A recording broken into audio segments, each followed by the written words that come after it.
আসিফ মাহমুদ সজীব ভুঁইয়া যদি এই পরিষদে আসে আমরা ওয়েলকাম করি।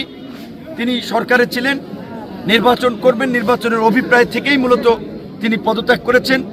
তিনি কুমিল্লা থেকে কুমিল্লার মুরাদনগর অথবা ঢাকা 10 বা 12 আসন থেকে নির্বাচন করতে চাচ্ছেন।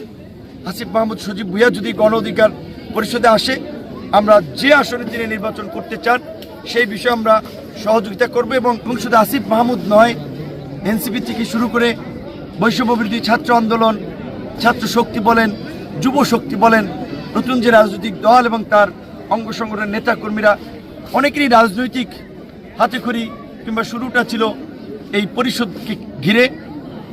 সাময়িকভাবে বিভিন্ন মত পথের কারণে অনেকেই অনেক জায়গায় আছে, তবে বর্তমান প্রেক্ষাপটে অনেকেই যোগাযোগ করছে তাদের পুরানো ঘরে ফেরার জন্য।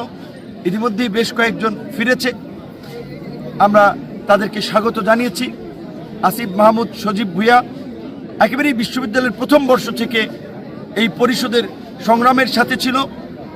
তাকে নিয়ে আমরা আন্দোলন সংগ্রাম করেছি। অসংখ্য ছবি ভিডিওতে আপনারা দেখেছেন।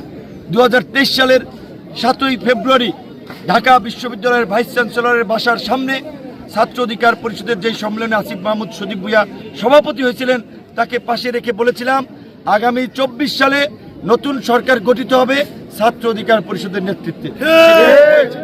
কাজী আসিফ মাহমুদ সজীব ভুঁইয়া যদি এই পরিষদে আসে আমরা ওয়েলকাম করি। তিনি সরকারে ছিলেন, নির্বাচন করবেন, নির্বাচনের অভিপ্রায় থেকেই মূলত তিনি পদত্যাগ করেছেন। তিনি কুমিল্লা থেকে কুমিল্লার মুরাদনগর অথবা ঢাকা 10 বা 12 আসন থেকে নির্বাচন করতে চাচ্ছেন।